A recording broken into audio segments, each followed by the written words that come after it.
sali ba bitumba moko ya trop, to sali ba bitumba moko ya trop vraiment depuis 2005, depuis ba mouvement combattant et bima na kati ya diaspora awa, diaspora atikala jamais ko bénéficier en quoi que ce soit. Diaspora atikala jamais ko bénéficier en quoi que ce soit na ba changement politique oyo eza ko sala makuna na mboka. Balobaki oh voilà Turoyo, ba diaspora il faut ba bando voter, banini toza omona pe makambo ba signe eza ko lakisa pe ki diaspora ko voter d'un jour à l'autre pe toza omona ngote. Toza omona ngote, hein? Toza omona yangote mon frère. Yo si omoni signe awa kutu toza kozala kutu ke o po mutu azo kutu passeport ya pamba, hein? Eza kozala ba parcours de combattant. Hein? Hein? Passeport ya pamba oyo vraiment pour mutazo ango eza ozalaka neti un parcours de combattant. Bosiko a combien forte raison que et osala maké o ba prendre banini. Ba prendre ba considération ba doléance ya diaspora alors que c'est la diaspora qui fait que ba tuana ya ba homme politique oya ba congolais wana oya soi-disant ya opposition bazwaka moi ba position de force kuna na niveau terrain mais baza oya awa na diaspora ko sala ba conférence de presse et ça okende toujours dans le sens ya ko endormir diaspora za kolobake mboka eza sous occupation bango kuna baza kolinga pona base valoriser baza kolobake non toza na cadre démocratique bango baza kolobake baza na cadre démocratique que toza kobunda biso to bundaka kuna na parlement to bundaka sur le terrain. Qu'est-ce que tu vas kobunda na terrain kuna? Qu'est-ce que mboka eza na occupation yo kobunda eloko nini yango malonga yo kokende kobundela kuna kobunda dans quel sens? Oza kobunda dans quel sens? Oyo yo oza kolobake o biso to bundaka na terrain bino kuna boza 8000 km boyebi ba makambu te mais mon frère biso toza na ba 8000 km yo ganisi ba koma kokata ba internet wana pona nini? Pona ni so biso tozalaka na 8000 km babanga na bango biso te po tozalaka na ba 8000 km ba obanga biso ke bino bato boza na terrain bolobaka ke oh non biso to obunda na cadre démocratique to bon ba autorité ya ba neti ba autorité neti ba ya Kabila esila ki depuis le 19 décembre 2016 boza ko continuer na ye kaka kobunda. Alors que boyebi bien que mutuana za sous autorité à partir de date boy.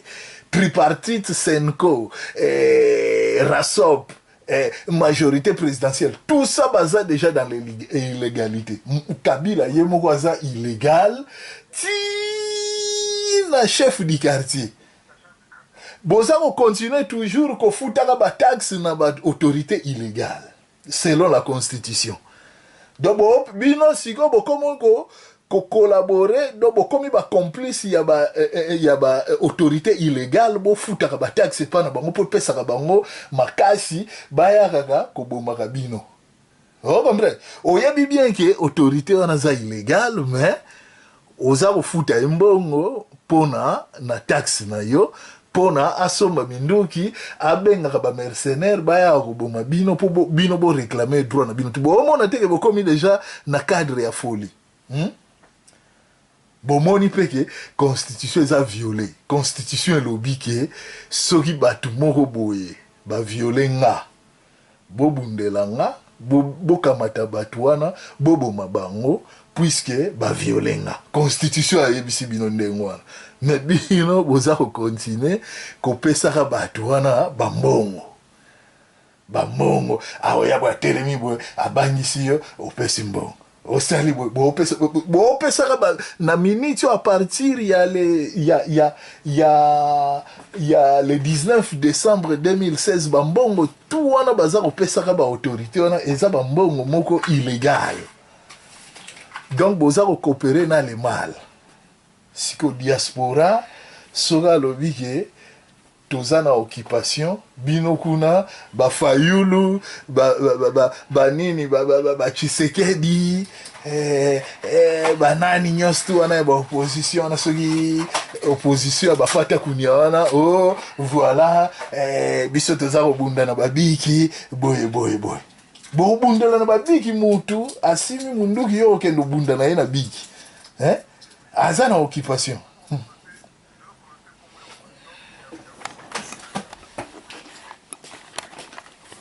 Mais c'est normal, aza plus intelligente que opposant wana ya bapata kunya baza wana na nini na baza wana na baosalaka aventure na bango.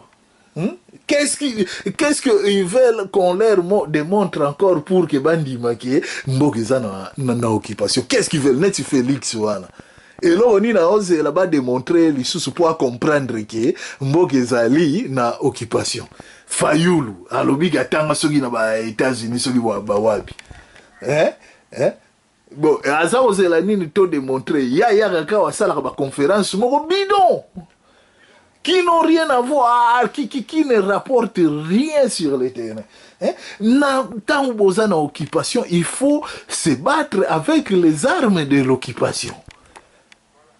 Bamakambu ya démocratie ezalaka, tant que démocratie ezali, bo se battre na ba armes démocratiques. Sans occupation ezali, ils ont même jusqu'à présent ils ont même du mal à reconnaître que le pays est sous occupation. Batutu oyo muza bengana ga babizima karaba de grâce au gars banani nyosu bazonga bazawana. Mais muze ye moko yaka na bango lobike na yaki na ba Rwanda moko boye na bisi bango ke armée rwandaise se retire bakimi. Ba obi biso to se sentir en sécurité pour armée na biso ke mais bino bolo ba boza ba congolais boza la wana bakimi. Bosiko muza kufi petio ya Rwanda azui bango abengisi susu batu wana o nyostu muza lobaki ke baza ba Rwanda bazongana bino na ba Félix na ba Fayulu boza ko continuer ko cautionner toujours batu ya ndengwana oh toza kobunda na biki état démocratique tolingi tokene na élection mais tolingi boye donc sikoyo donc siko ba mayela ngo bino bolobaka bosa ba mayele wana sikoyo eza ya ndenge nini. Donc ezaki mayela mabe ezaba mayela mabe oh bino bo sala ba mayela mabe po ba mayela mabe kaka mutu tindaka batu ba couvrir bato ya ba occupation wa soko moni mutu aza bomba aza boya ko dénoncer occupation donc aza na mayela ya mabe. Vital yemoko pe alingaka te ko dénoncer occupation. Mais c'est lui le premier à donner des leçons aux gens. Mais occupation ezali wana puisque bon tolongola kutu ba makamba occupation tolongola kutu makamba occupation soto lobiga ka tolanda ki depuis le 19 décembre 2016 Kabila za sous présidente. Bon, pourquoi vous continuez à suivre des gens qui ne sont plus constitutionnellement autorités constitutionnelles? Baza Soussouté. Bon, bokamati se mandaté bino tripartite na bino Senko, AMP, opposition RASOP qui n'a pas été mandaté par le peuple congolais. Bon, que ça l'accord moko boye, il y a qu'à faire glisser mutu moko boye oyo aza sous constitutionnellement autorité te. Bon, faire glisser. Siko awawa et comme sous oh voilà avant biso tozana biso prêt pour ko dialoguer mais tolingi to ça la dialogue to ça à l'issue de quel gouvernement il y a transition go bimasa Kabila mais mutaza sous autorité te boyebi bien que mutaza sous autorité te bo senga sous ke oh to ça la dialogue et déboucher que mutuana azala sous présidente boyebi bien que aza sous présidente azalaki présidente depuis le 19 décembre 2016 ba pesiye mandat moko frauduleux na tripartite moko boye qui n'a pas été mandaté par le peuple congolais ba pesiye yango allez boza ko kenesu ko senga ba omone et pas il y a mutu il y a ndenge wana au lieu de prendre ba décision de fait par rapport il y a vacances du pouvoir. Tout ça déjà dans il y a vacances du pouvoir qu'on a sommet de l'état tina chef du quartier. Tout ça continue. Bon ça on lui expliquer population congolaise c'était banga que ce qui te expliqué population congolaise va au Kangawiso. Mais bon ou vous faites la politique ou vous ne le faites pas. Et donc, langage bino boki ko expliquer kaka siko ezaka kaka kolakisa population congolaise que voilà batu na biso wana o tozalaka na bango o bazalaka ba mikonzi na biso na 2016 bazalaka susu te mboka etikala nango polele mutu aza susu te mutu ya mukonzi aza susu te peuple lokola Mukonzi aza soute, peuple azalaka souverain, peuple reprenez votre pouvoir, parce que Moutou azali susu présidente awana mboko chef du quartier Moutou afuta susu taxe et pas ya Moutou ezate. Moutou afuta susu taxe et pas ya Moutou te pour soko futi taxe pour na Moutou yango wana mbongo wana nde bango ba ko utiliser ngo pour na ko betela ngo bino masasi tango bo réclamer pouvoir na bino. Donc, pour nous kata bango pouvoir, vous pesa bango sumbongo te. Puisque constitution et lobby en dengondo, batu tout au baza na prison kuna, il faut bango tout babima. Moutaroki ko kanga susu muninga azate. Na oye bate, batu ango pe baza na prison, ba oye bate ki, il fallait déjà babima, bango pe ba oye bana bango te. Bah oui, puisque la constitution n'existe plus, ni peut accord peut il y a l'accord frauduleux bah c'est donné qui on appelle esa société le psycho au lieu batongo babima bah ça c'est laisser puisque Kabila ne peut plus se prévaloir de dire que oh naza kozela na vandi na noa mikolo yo na binopo na ozela président ba ko élire aya ko remplacer nga puisque akoki oloba su ndengo na te puisque constitution to sito longwa ki na kati ya constitution to continue accord frauduleux wana et prévoyait te que o Kabila fanda wana ti azela que o président moko boye soki ba élire nde aya ko remplacer accord et comment eloko wana te ata accord frauduleux wana et comment eloko wana te c'est ce que les gens doivent savoir c'est ce que les gens doivent savoir que accord frauduleux o basalaki yango ya tripartite ya Senko na AMP na Rasop et prévoyait que au Kabila il faut fanda wana ti président mususu ya sika o ba ko élire aya ko remplacer et comment manil pas donc aussi to continue la confusion donc si soki neti batu ya opposition baza ko comprendre loko wana te donc ezaka kama watu donc eloko nyonso tu ndenge zali wana tant que révolution nationale congolaise ekosala mate bamakambu tout oyo tokosala na sima ya après le 19 décembre 2016 ekozala kaka babiloko moko ya illégal donc illégalité ekozonga kaka jour oyo tokoya ko mettre ko remettre pouvoir na souverain primaire et réorganiser encore vie politique et réorganiser et remettre en selle constitution, l'actuelle constitution et remettre en selle et réorganiser encore des élections à tous les niveaux. C'est là où on peut revenir encore à la légalité. Donc, légalité na biso ekotikala susu kozonga te tikino nini conseil populaire ya peuple congolais ce qui n'a ne salité et remettre constitution en CLT donc tozana biso kaka dans l'illégalité to continuer ka non mais na ndimite ke illégalité ngo konte tout suka tozonga kaka na conseil populaire de peuple congolais pour à rétablir l'ordre awa politicien n'existe pas. On n'a plus de constitution. On n'est que peuple. On n'a plus de politiciens, on n'a plus de militaires, on n'a plus de ceci. Tout ce qui est l'État congolais n'existe plus en ce moment dans minute. C'est ce que tous les Congolais doivent comprendre. Donc, bon. Comment?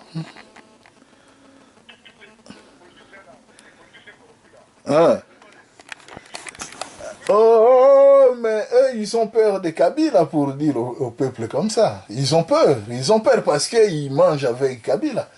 C'est Kabila fait Moutaza justifier raison d'être na bango to bengela bango politicien par rapport à la constitution. Bon, constitution est sous-soutée, donc bah, ils ne sont plus eux-mêmes l'opposition. Opposition elle-même n'est plus une opposition, puisqu'on s'opposait à qui?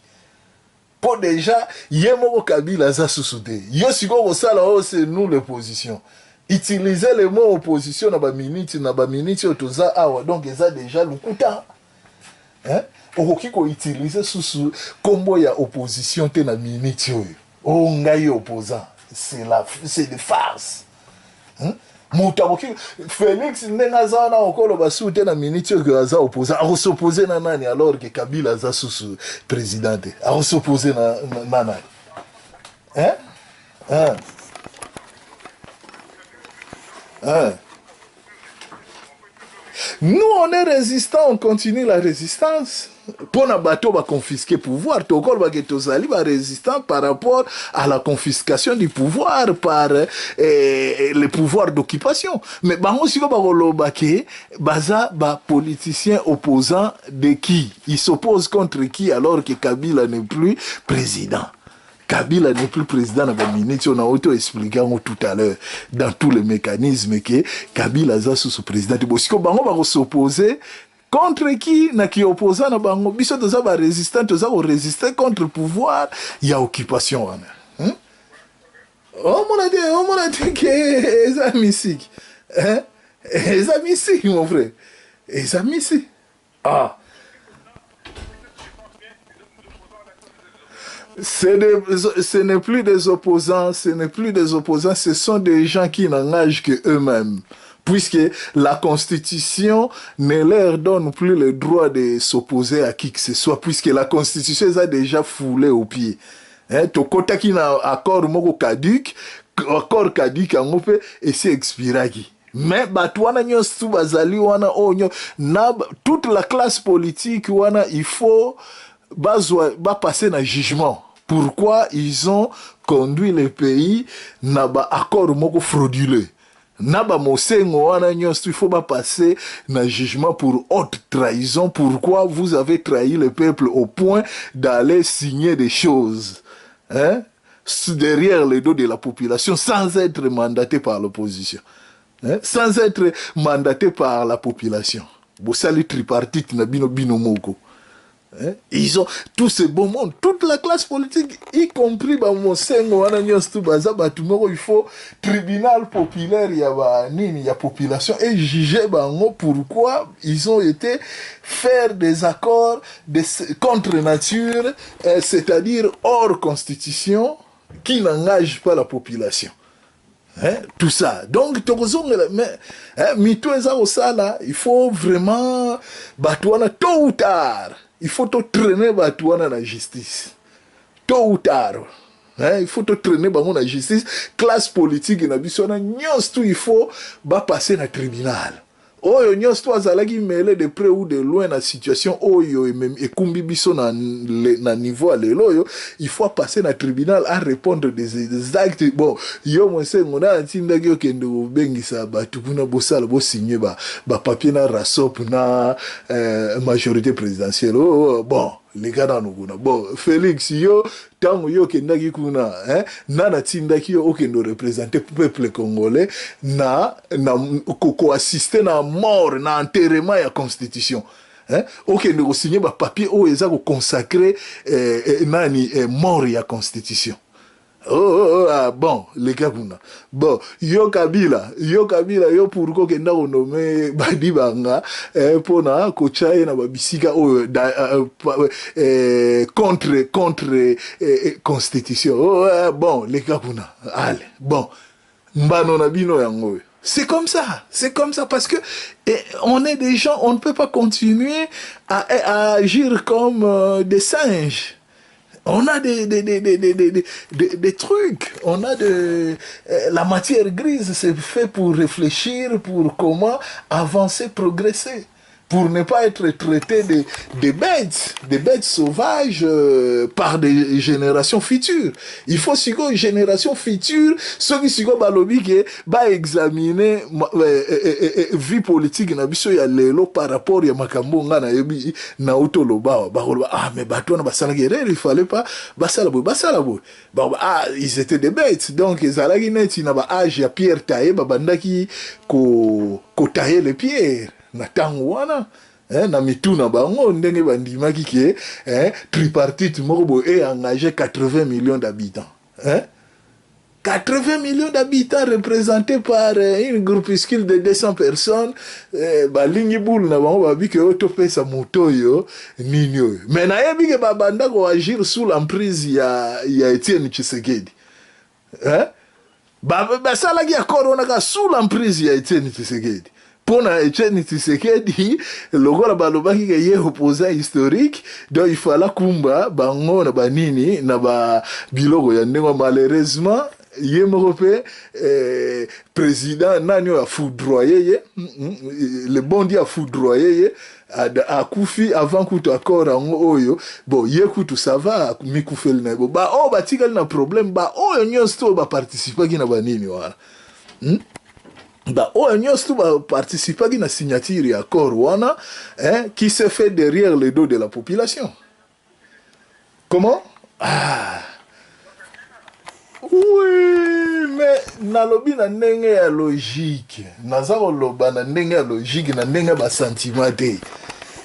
Na ndenge ya logique, il fallait pas batu wana bakende ko signer, donc il fallait déjà batu wana ndenge bazali wana depuis 2006.